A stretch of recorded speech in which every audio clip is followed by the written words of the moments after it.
오늘도 찰리형 시청 감사드려요. 구독, 좋아요 부탁드려요. 안녕하세요, 찰리브라입니다. 비트코인이 2만 1000달러 위에 있다가 지금 2만 1000달러 아래로 하향을 해서 2만 달러 초반에 있기 때문에 아마 알트코인들 대부분들도 많이 하락을 해 있어서 여러분들이 아마 불안하실 거예요. 그리고 중요한 건 어저께 6월 28일 날 11시부로 미국 6월 12 소비자 신뢰지수가 발표가 됐거든요. 그래서 전망치가 100이었는데 이 수치가 나왔어요. 그래서 이 수치가 나온 거 결과와 7월 1일 날 여기 나와 있는 거대로 제조업 구매자 지수까지 아마 결론 지어서 아마 연준에서 7월 말에 금리에 관한 방향성을 확실하게 잡아서 아마 말씀을 제롬 파월 연준 의장께서 이제 말씀을 하실 거라고 저는 생각을 하는데, 일단 뭐 디테일한 얘기는 이제 좀 이따 말씀드리고, 제가 영상을 제작을 하면서 저 또한 간밤에 일어났었던 수많은 이슈거리, 그리고 진실을 파헤치기 위해서 뭐 나름 그냥 저도 이제 개인적으로 이제 투자자이기 때문에 저도 이제 영상을 만들다 보면 배우는 게 상당히 많아요. 그런 취지에서는. 그래서 오늘 영상에서도 여러분들이 이제 보시다 보면 아, ETF는 이렇구나. 어디가 또 개입이 돼 있구나. 그레이스칼 자산 운용사와 과연 무슨 관련이 있을까? 버투 파이낸셜에 관해서 오늘은 좀 디테일하게 이제 말씀을 드릴 건데, 자, 이제 보시다 보면 여러분들 스스로가 이제 결정을 아마 하실 거라고 저는 생각해요. 가상자산 시장의 미래에 관해서 나는 포텐셜을 엄청 크게 본다. 내 인생을 바꿔줄만 할 것 같다라고 보시는 분들이 아마 있을 거고, 이 시장 끝났다. 앞으로 망할 거다라고 보시는 분들도 있을 거예요. 그래서 각자 결정은 하셔야 될 거라고 저는 생각하고, 단기적인 시세 방향성이 아마 4일 전인가? 4일 전에 제가 영상에서 언급을 드렸는데, 그때 첫 번째 그룹은 22,000달러까지 그대로 올라갈 거야. 그러니까 21,000달러 위에 있을 때, 근데 21,000달러 밑으로 하회를 하면서 1번 시나리오는 지금 현재 깨져 있는 상황이고, 2번 시나리오를 말했던 사람들도 분명히 있어요. 50% 정도는. 근데 그 사람들이 21,100달러, 22,200달러 언저리에서 좀 있다가 다시 22,000달러까지 갈 거라고 예측을 했었거든요. 근데 다만 중요한 건 이 2만 달러와 22,000달러 사이에 있다라고 하더라도 일정 수준을 돌파를 못하면 또다시 박스권 하회를 할 가능성이 높은데, 그 중간중간에 알트코인이 이번에 스트라티스 호재거리를 발표하면서 조금 많이 상승을 했죠. 그리고 후발로 하이브가 좀 30% 넘게 폭등을 했는데, 그 여세가 다른 알트코인들한테도 넘어갈 확률이 높지 않을까라는 생각을 했고, 3분기와 4분기, 뭐 3분기가 정점이 될지 4분기가 정점이 될지 지금 말씀드리기에는 좀 섣부른 감이 없지 않아 있지만, 뭐 3분기 내지 4분기는 1분기와 2분기보다는 나을 거라고 아마 여러분들이 느끼실 거라고 전 생각을 해요. 왜 그러냐면 여러 가지 이제 지표를 보면 우리가 알 수 있는데, 한 가지 우리가 이제 투자를 하면서 좀 불안 심리를 더 극대화되게 만드는 어떤 그 뉴스가 어저께 하나 나왔었죠. 근데 제가 이제 이걸 보면서 참 사람들을, 그냥 개인들을, 그러니까 뭐 이 미디어의 영향력이 엄청 큰데 그 미디어를 보고 좌지우지 내시는 분들도 되게 많으실 텐데, 그래 여기 증권거래위원회 게리 겐슬러라는 이분이 있는데, 이분이 비트코인만 유일한 상품이다라고 이분이 어저께 이제 언급을 하셨잖아요. 그래서 제가 이제 뭐라고 언급을 했는데, 한국 뉴스가 또 더 웃긴 게 나왔더라고요. 지금 딱 요런 찰나에. 그래서 BTC만 상품이요. 근데 기준이 뭘까요? 이분은 비트코인만 상품이라고 언급하셨는데 과연 기준이 뭘까요? 저는 채굴코인은 전부 다 상품으로 취급돼야 된다라고 생각하거든요. 예. 근데 기준이 뭘까요? 저는 채굴코인은 상품이라고 생각을 하는데, 예전에는 비트코인과 이더리움까지라고 얘기를 했는데 또 말이 또 바뀌었죠. 그러니까 현재 확실한 기준안이 없는 상황에서 시장을 호도하기 위한 하나의, 저는 글로벌리스트의 전략이라고 저는 생각을 했는데, 여기 보시면 되게 재미난 게 있어요. 2022년 6월 20일 날 국내 미디어에 이제 금융위원회에서 뭐라고 얘기가 나왔냐면, 가상자산은 증권성으로 스스로 판단케 할 것이라고 나왔거든요. 그래서 그냥 자율 규제에 맡길 거다. 금융위원회가 가상자산의 증권성 여부 판단을 가상자산 발행자들이 스스로 판단하도록 가닥을 잡을 거다라고 20일 날 발표가 됐어요. 그래서 만약에 가상자산의 증권성이 있는지 발행자 스스로 점검토록 하고 문제가 있으면 들여다본다는 방침을 세운 것으로 확인됐다라고 20일 날엔 이렇게 뉴스가 나왔었는데, 물론 뭐 현실의 근간에서 기자분이 기사를 쓰셨겠죠. 근데 되게 재미난 뉴스가 나왔는데 28일 날이죠. 그러니까 게리 겐슬러가 비트코인만 유일한 상품이다라는 얘기가 나오고 나서 국내 미디어에 어저께 이제 가상자산 거래소 코인 90%가 거래 금지되나 금융위원회 증권형 코인 규제 추진, 이 헤드라인만 보고 내용만 보면 지금 현재 코인 비트코인 말고 그 외 투자하고 계신 분들은 위축될 수밖에 없는 현재 형국이에요. 자, 그러면 게리 겐슬러가 그런 식으로 비트코인만 상품이라고 얘기하고 나머지 99.9%는 다 증권형이다 라고 얘기하면 증권형에 관한 모호한 규제 때문에 거래소에서는 대부분의 코인들을 증권형 코인이라고 취급되면 다 상폐시킬 수밖에 없다. 그래서 대부분의 거래소는 존폐 위기에 처할 수밖에 없다 라고 이제 기사에 나왔어요. 그럼 당연히 쫄 수밖에 없죠. 지금 현재 상황에서. 근데 여기 이제 실례를 들어서 이제 한 가지 얘기가 나왔는데, 증권형과 비증권형 구분 기준 탈중앙화 정도. 그래서 여기 보면 하위 테스트에 따라 증권형과 비증권형의 차이는 탈중앙화 정도에 따라 갈린다. 이 경우 테라, 카르다노, 폴카닷. 카르다노도 진짜 좋은 코인이죠. 자, 폴카닷도 진짜 좋은 코인인데 등 현재 거래소에서 취급하는 코인은 중앙화된 주체의 영향력이 크기 때문에 대부분 증권형이라고 봤다. 이더리움은 채굴에서 3분기 내지 4분기에 머지 폭탄, 난이도 폭탄 떨어지면서 포스로 전향되면 그럼 그거는 뭐예요? 그거는 뭐라고 취급해야 될까요? 과연. 그러니까 지금 모호한 명확한 규제안도 나오지 않은 상황에서 과연 이런 뉴스가 나왔을 때 많은 사람들은 어떤 마음가짐일까요? 대부분 지금 손절매를 하고 알트코인을, 본인이 물린 알트코인을 손절매하고 비트코인 쪽으로 몰려갈 수밖에 없어요. 근데 제가 이 뉴스를 보면서 어떤 생각을 했냐면 알트코인 폭등이 다가오겠구나. 오히려 반대로 해석했거든요, 저는.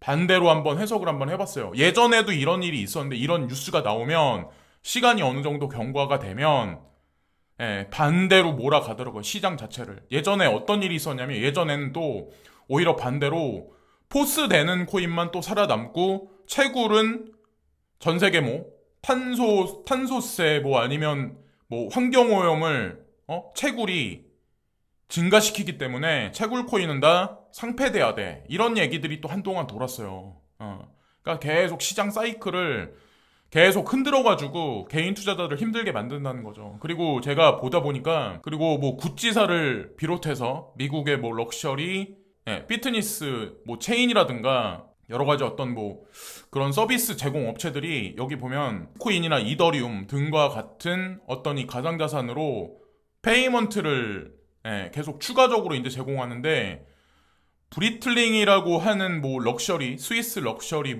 그 브랜드가 있대요. 제가 이 무슨 브랜드인지 잘 모르겠어요. 근데 하여튼 그렇대요. 근데 비트코인, 이더리움 그리고 시바 이누 등을 해가지고 페이먼트 결제를 할 거야. 그래서 여기 나와 있는 거대로 그리니치 인 베이스의 와처메이커 스위스 럭셔리 브랜드다. 여기 나와 있는데 자세하게 코인에 관해서 나와 있는 거는 비트코인 캐시, 도지코인, 이더리움, 라이트코인, WBTC, 그리고 5개의 US 패그된 스테이블 코인들, BUSD, DAI, GUSD, USDC, USDP까지, 요거까지 이제 결제에 추가적으로 할 거다. 예전에 이제 구찌사가 했었던 거기에 이제 통용됐던 코인들하고 똑같이 여기 들어가 있는 코인들이죠. 그래서 다 범주 안에, 안정권 안에 들어갔다라고 이제 보시면 되고, 라이트코인은 한국 시장에서 익명성이 들어가면서 상폐됐는데 왜 이런 식으로 계속 추가를 시킬까? 그리고 코인베이스 커머스라고 또 새로 나왔는데 28일부로 거기서도 자세하게 코인에 관해서 언급이 있었어요. 그래서 제가 좀 이따 이제 그걸 찾아서 이제 보여드릴 거고, 바이든 시진핑 수준의 대화, 이거는 뭐 한 몇 주 전부터 계속 나왔던 얘기죠. 그래서 이 대화가 언제 펼쳐질지, 미디어에 이 진짜 실제적인 내용이 나오면 과연 금융시장은 어떤 파장이 있을지 저희 이제 기대가 되게 크거든요. 그래서 계속해서 똑같은 내용이긴 하지만 대중한테 환기가 시켜준다는 얘기는 그래도 어느 정도 일말의 희망회를 돌릴 수 있게 전 만들어준다라고 저는 생각하거든요. 그리고 현실적으로 중간선거와 3년임에 관한 어떤 그런 이 두 거대 어떤 그 권력자들의 어떤 파워게임이 있기 때문에 뭐 본인들한테 유리하게 전 될 거라고 저는 생각해요. 뭐 여기 나와 있는 거대로 디테일한 뭐 여기 고율 관세에 관한 완화 및 뭐 철폐에 관한 방안에 관해서 검토를 하는데 뭐 이것에 관해서 이제 디테일한 어떤 그런 내용이 나오겠죠. 근데 금리 인상한다는 게 자체가 중요한 게 사실은 인플레이션이 올라가니까 이제 연준에선 그럴 수밖에 없는 거고 스탠스를 여기 내용이 나와 있는데 러시아 우크라이나 침공 당장 오늘 중단될 수도 항복 요구. 항복하면 당장 오늘 그냥 이거 봉합시키겠어.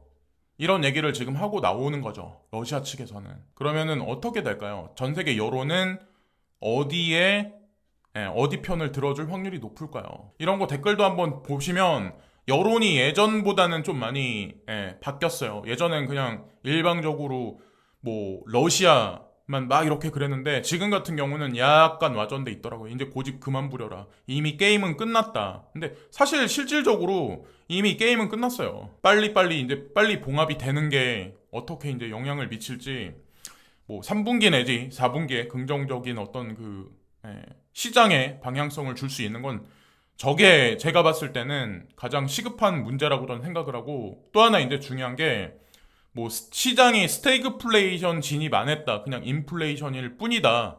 연준에서는 금리 인상하면 이 모든 문제를 해결할 거라고 얘기를 하는데 사실 전 세계는 스태그플레이션으로 일단 1분기, 2분기로 이미 들어가 있는 현재 상황이고 자산 가격은 떨어지고 물가는 올라가 있는 현재 형국이죠. 사실 이미 리세션에 전 세계 경제가 다 들어가 있는 현재 상황인데 연준은 인정하지 않고 있죠. 현재 미국 경제는 강하다. 그래서 금리를 인상해도 별 상관없을 거야. 리세션 안 올 거라고 얘기를 하는데 독일 같은 경우는 뭐라고 얘기가 나왔냐면 7월에 마이너스 27.4%로 하락해 1991년 이래로 최저치를 기록했다.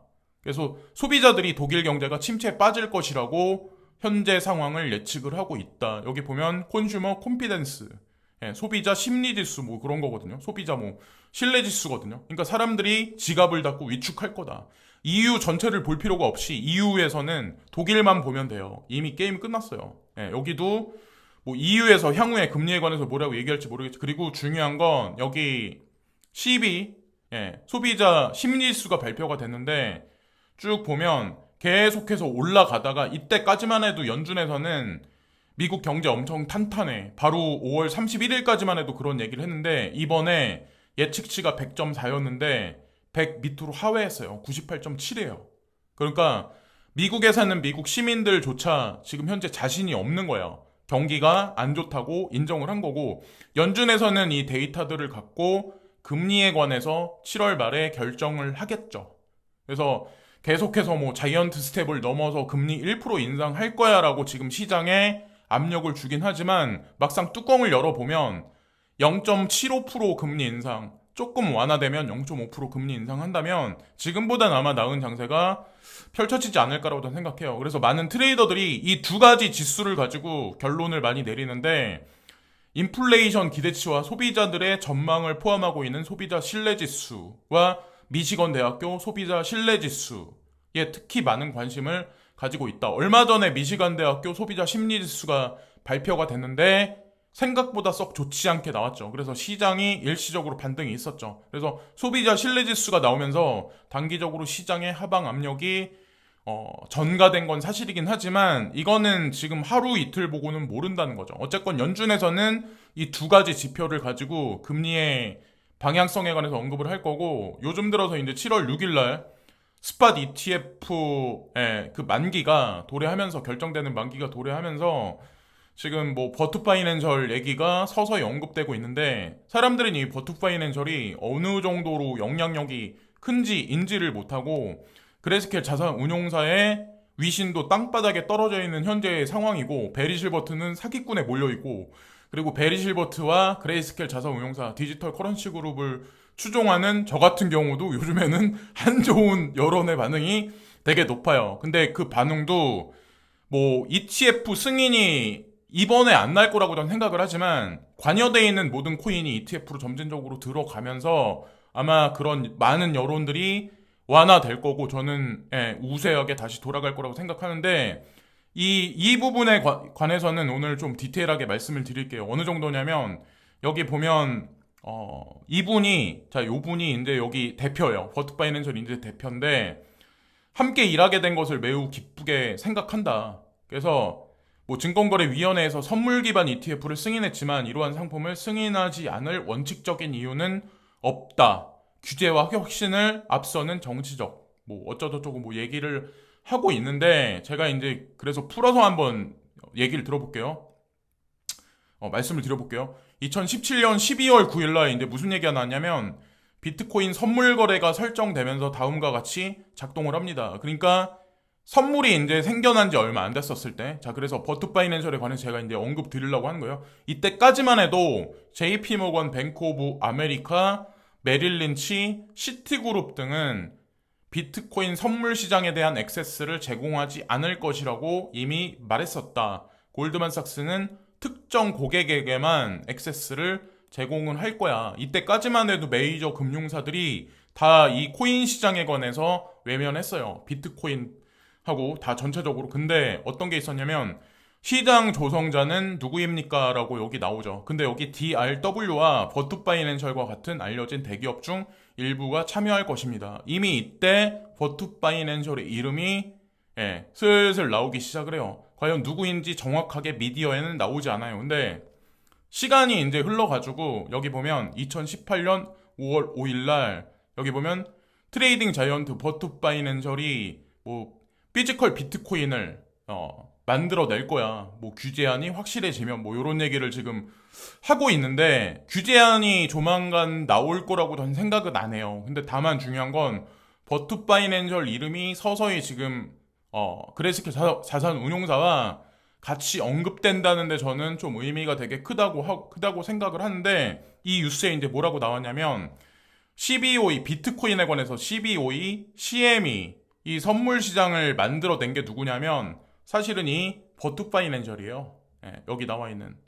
버투파이낸셜이 이번에 언급이 서서히 된다는 얘기는 뭐 7월 6일날 승인이 될지 안 될지 모르겠지만 많은 전문가들이 내년 2분기로 좀 6월 달에서 내년 6월에서 7월 달을 기점으로 보는 사람들이 상당히 많거든요. 기관 투자가들 같은 경우는. 그래서 일단 대중한테 버투파이낸셜 이름이 지금보다 많이 오르락 내리락 하다 보면 어느 순간 아마 실질적이게 아마 여러분들이 보실 수 있을 거고 이 정도로 영향력이 크다는 거죠. 선물 시장을 만들어낸 사람이에요. 그래서 실버레이크라는 회사가 있는데 거기서 버투파이낸셜에 많은 자본금을 넣으면서 사실 시장 영향력에 어떤 입김이 많이 불어졌던 것도 사실이었어요. 저도 영상에서 글렌 허친스에 관해서 이제 언급을 드렸었죠. 그래서 어쨌든 다 관련이 돼 있어요. 사실은 그렇게 보시면 돼요. 미국 정치권과 사실 다 이 버투파이낸셜과 실버레이크가 다 관련이 돼 있고 그래서 이제 저도 그런 걸 이제 말씀드렸던 거고 그리고 코인베이스 커머스라고 있는데 여기 보면 28일 날 이게 발표가 된 거거든요. 그래서 뭐 수수료가 없을 거고 빠르게 결제가 뭐 할 거야 뭐 이런 얘기들이 나왔는데 뭐 NFT 마켓에 관한 거 그리고 실질적인 우리 그냥 일상생활에서 그냥 머천다이저 마켓하고 관련해서 크립토로 결제할 수 있게 뭐 코인베이스 커머스를 같이 이렇게 병합해서 움직일 거야. 근데 여기 나와 있는 코인들이 있어요.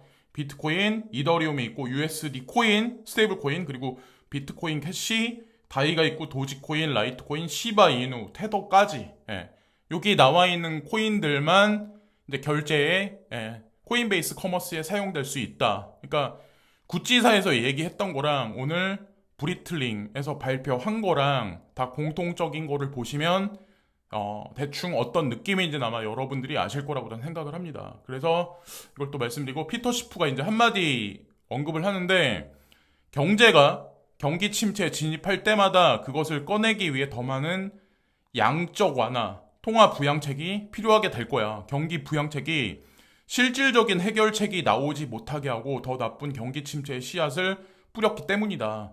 그러니까 근본적인 해결책이 없는 상황에서 지금 이런 식으로 하면 경기 침체가 될 거고, 부양하기 위해선 더 큰 돈이 뿌려질 거야. 이 경기 침체는 이제 치명적인 부양책을 필요로 할 거야. 그래서 언제 뭐 금리 인상이 멈출지, 다시 이제 뭐 금리 인상이 멈춘 후에 금리 인하가 될지 모르겠지만, 다가오는 어느 시절에는 돈 가치가 엄청나게 하락하는 시점이 올 거다라는 거죠. 하이퍼 인플레이션. 그 시절이 반드시 올 거고, 우리가 투자하고 있는 코인은 엄청난 영향력을 아마 끼칠 가능성이 상당히 높아요. 그리고 제가 인컴 샤크라는 이 차티스 얘기를 되게 많이 보는데, 이 사람이 이제 오늘 했던 얘기가 몇 가지가 있어요. 본인은 지금서부터 7월 1일 날부터 하루에 하나로 한국 돈으로 따졌을 때 120만 원씩, 그러니까 미국 기준에서 1000달러씩 하루에 계속 쭉 매집을 할 거야. 3개월 동안 매집을 할 거야. 그리고 나서 4분기에 팔 거야 라는 얘기를 했거든요. 비트코인을 기준으로 해서. 그리고 그 사람이 말한 차트는 뭐 지금 이런 얘기를 하고 있어요. 이 말이 진짜 실제로 될지 안 될지는 모르겠지만, 이 사람은 뭐 지금 보면 16,000달러 때까지 떨어질 거야. 그리고 또 올라갔다가 20,000달러 때까지 올라갔다가 또 떨어지고, 여기서 많은 사람들이 털려 나갈 가능성이 있어. 그리고 4분기에 거세게 올라갈 거야. 40,000달러 초반대까지. 근데 본인은 여기서 만약에 매집이 어느 정도 끝나면 여기서 대부분의 코인을 그냥 다 연말까지 털어버릴 거라는 얘기를 계속 했었거든요. 이거는 뭐 이분만의 개인적인 관점인 거고, 또 다른 차티스는 뭐라고 얘기를 하냐면 2020년에 크게 폭락했었던 적이 있었는데, 그 기점을 지나서 어느 순간이 되면 지속적인 상승이 있었어. 330일 동안 지속적으로 상승을 했었어. 2020년에. 자, 6월달을 기점으로 해서 쭉 이제 하반기까지.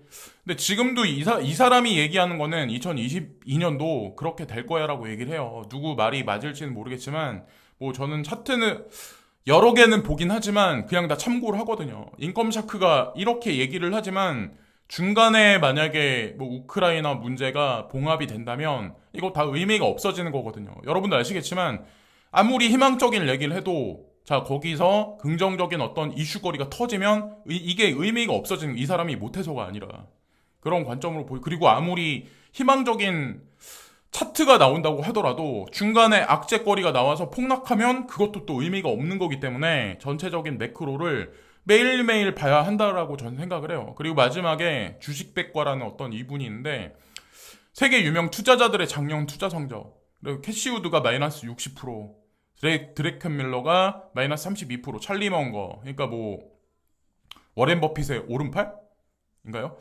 마이너스 24%, 켄 피셔가 마이너스 22%, 스티브 코엔이 마이너스 21%, 워렌 버핏이 마이너스 13%, 레이 달리오가 마이너스 12%. 이거는 주식 투자가 이렇다는 거죠. 주식 시장에서 요 정도 마이너스 나신 분들, 세계적으로 유명 투자자들이, 그럼 일반인들은 어떨까요? 그러면 코인 시장은 어떨까요? 아무리 유명한 뭐 누군가가 있다라고 하더라도 아마 지금 현재 엄청나게 마이너스이신 분들이 아마 더 많을 거라고 저는 생각을 해요. 그분들이 다 지금 시장을 견디고 인프라를 더 확장하고 투자를 지속적으로 하는 이유는 미래 경제에서 코인 시장이 차지하는 영향이 상상 이상을 추월할 거고 엄청난 수익률을 가져온다는 거에 관해서 확신하기 때문에 저는 그렇다고 저는 생각하거든요. 그리고 아까 브리틀링이나 굿지사나 점진적으로 계속 코인으로 페이먼트 어떤 그 결제관에서 계속 추가시킨다는 얘기는 그들이 바보가 아닌 한 이미 시장 조사가 끝났기 때문에 코인이 저가일 때, 조금 더 쌀 때 코인으로 결제를 시켜서 뭐 가방을 판다거나 시계를 하나라도 더 팔기 위해서 그들이 지금 시기에 그런 식의 발표를 한 게 아닐까라고 이제 전 생각을 합니다. 자, 여기까지 말씀드리고 마지막에 이제 하나가 있네요. 자, XRP에 관한 얘기인데, 디지털 파운데이션이라고 여기 있는데, 여기는 전형적으로 뭐 XRP, 리플 뭐 이런 거에서 립하는 데는 아니에요. 근데 디지털 파운드에 관해서 이제 얘기가 나오면서 XRP 원장에서 금융 포함, 상호 운용성 및 소매, CBDC를 위한 애플리케이션 구축을 촉진하기 위해 CBDC 이노베이트 도전을 시작을 했다. 그러면서 XRP 얘기가 나오고 뭐 여러 가지 뭐 포럼 얘기가 나오는 것 같은데 제가 시간이 없어서 읽어보진 않았어요. 그래서 뭐 파운드하고 관련해서 뭐 국경 간 결제 시스템을 뭐 했는지 모르겠는데 이런 식의 얘기가 나오더라고요.